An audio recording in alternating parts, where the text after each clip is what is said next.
नमस्कार दोस्तों, कलयुग के चमत्कार संतों की वाणी में आप सबका स्वागत है। दोस्तों, हम कभी कभी आपके लिए कुछ कहानियाँ भी ले आते हैं जो हमें कोई ना कोई शिक्षा दे जाती है। आज YouTube का ज़माना है। YouTube के ज़माने से पहले जब हम लोग छोटे होते थे तो हमारी दादा दादी नाना नानी हमारे घर के बड़े हमें ऐसी कहानियाँ सुनाते थे, जैसे पंचतंत्र की कहानियाँ, जैसे रामायण की कहानियाँ, भगवान भोलेनाथ की कहानियाँ, भगवान कृष्ण की कहानियाँ और कुछ ऐसी कहानियाँ जो दिनचर्या से जुड़ी होती थी और जो हमें कुछ ना कुछ समझा जाती थी। हमारे छोटे से मन में उन कहानियों की छाप रह जाती थी और जब हम बड़े होते थे ये कहानियाँ हमें कोई ना कोई शिक्षा दे जाती हैं।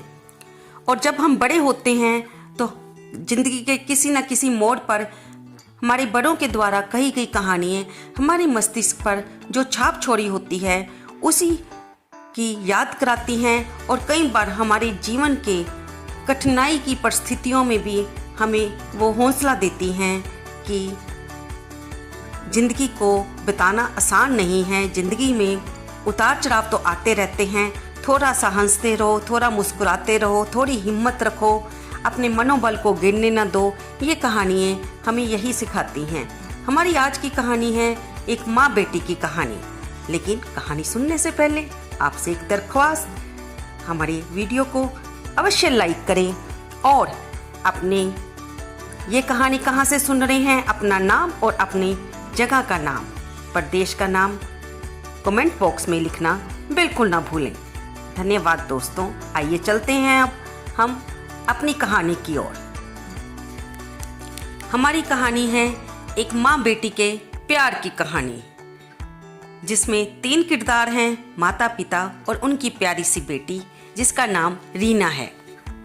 एक समय की बात है, एक रीना नाम की लड़की अपने माता पिता के साथ रहती थी। वे अपने माता पिता की इकलौती बेटी थी। उसके माता पिता उससे बहुत प्यार करते थे, इसलिए वह जो भी मांगती थी उसे लाकर देते हैं। उसके पिता इतने ज़्यादा पैसे नहीं कमा पाते थे, लेकिन फिर भी वे अपनी बेटी की हर इच्छा पूरी करना चाहते थे और करते भी थे। एक दिन रीना ने अपने पापा से कहा कि पापा, मेरी चप्पल पुरानी हो गई है, क्या आप मेरे लिए नई चप्पल लाओगे? पिता ने अगले दिन नई चप्पल लाने का वायदा किया।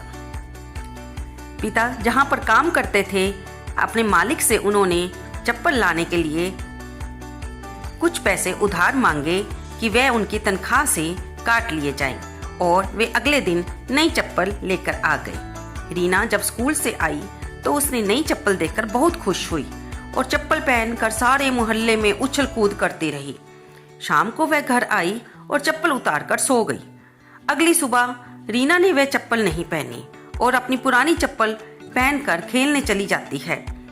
उसकी माता जब देखती है कि रीना ने नई चप्पल मंगवाई लेकिन पहनी नहीं, तब वह अपने आप से बोलने लग जाती है कि ये लड़की कितना तंग करती है, कितनी उछल कूद करती है। नई चप्पल मंगवा ली, पिता के पैसे भी उसने खर्च करवा दिए और अब फिर पुरानी चप्पल पहनकर खेलने को चली गई है। माँ अपने आप में बोलती जा रही थी कि मैंने इसके पिता को कितनी बार समझाया है कि लड़कियों की हर ख्वाहिश को, हर इच्छा को मत पूरी करो, इन्होंने दूसरे के घर जाना है। अब ये देखो इसने क्या किया, चप्पल मंगवा कर भी नहीं पहनी। तभी रीना आती है तो उसकी माता उसे दोबारा कहती है कि अगर जाना ही है तो नई चप्पल पहन कर जाओ, तुमने ये क्यों मंगवाई थी? तब रीना मम्मी से कहती है कि मम्मी, मुझे ये चप्पल पसंद नहीं है, मैं अपनी पुरानी चप्पल ही पहनूंगी। उसकी ये बात उसके पापा सुन लेते हैं और इतने में रीना बाहर खेलने भाग जाती है।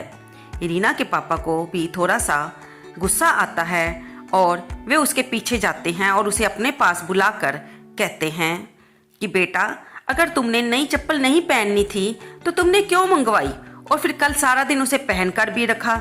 अब तो हम इसे वापस दुकानदार को भी नहीं दे सकते। तब रीना ने जो बात कही उसे सुनकर उसके पापा की आंखों में आंसू आ गए। रीना कहती है, पापा, मैंने ये चप्पल मम्मी के लिए मंगवाई थी, हम दोनों का साइज एक ही है और क्योंकि उनकी चप्पल टूट गई थी और वह खर्चे के डर से कभी अपने लिए नई चप्पल नहीं मांगती है। और टूटी हुई चप्पल में चलने में कितनी परेशानी होती है ये मैं भी जानती हूँ और आप भी जान सकते हो। अगर मैं ये चप्पल कल पूरा दिन ना पहनती तो मम्मी इसे वापस करने को बोलती, क्योंकि ये चप्पल मैंने अपने लिए नहीं मम्मी के लिए ही मंगवाई है। मैंने वह चप्पल कल सारा दिन पहन कर रखी ताकि उसे वापस ना किया जा सके और मम्मी भी उसे वापस करने को ना बोल सके। अब ये चप्पल मैंने तो अपने लिए मंगवाई ही नहीं है, इसे मैं मम्मी को ही पहनने को दूंगी ताकि वो अपनी टूटी हुई चप्पल को छोड़कर इसे पहने। अपनी बेटी की ये बात सुनकर पापा बहुत गर्व महसूस करते हैं और दरवाजे पर खड़ी मम्मी भी बेटी की बात सुन रही थी। वे मन ही मन बड़ी खुश हुई कि हमारी छोटी सी बेटी में कितनी समझ है, ये हमारा कितना ध्यान रखती है। दोनों माता पिता एक दूसरे के सामने मुस्कुराते हैं और बेटी को प्यार करने लगते हैं। रीना, तुम तो हमारे घर का हीरा हो। तुमने हमें आज वो एहसास दिलाया है जो शायद हमारा बेटा भी ना दे सकता। तुमने बेटी होने के बावजूद हमारी ज़रूरत को समझा, माँ की ज़रूरत को समझा और उसे चप्पल दिलाने के लिए बड़ी ही युक्ति से, समझ से काम लिया। तो दोस्तों, ये कहानी हमें यही तो सिखाती है कि हमेशा अपने माता पिता की मजबूरी को समझना चाहिए। जो चीज़ ज़रूरी है हमारे माता पिता को चाहिए, हमें उसे दिलाने में या उसके लिए प्रयास करने में पीछे नहीं होना चाहिए।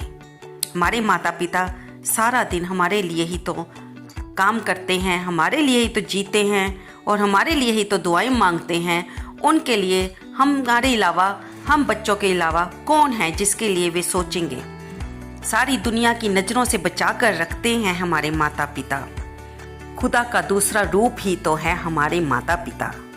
तो दोस्तों, आपको ये कहानी कैसी लगी? कृपया इसे लाइक करें, शेयर करें और कमेंट बॉक्स में अवश्य कमेंट करें। धन्यवाद दोस्तों।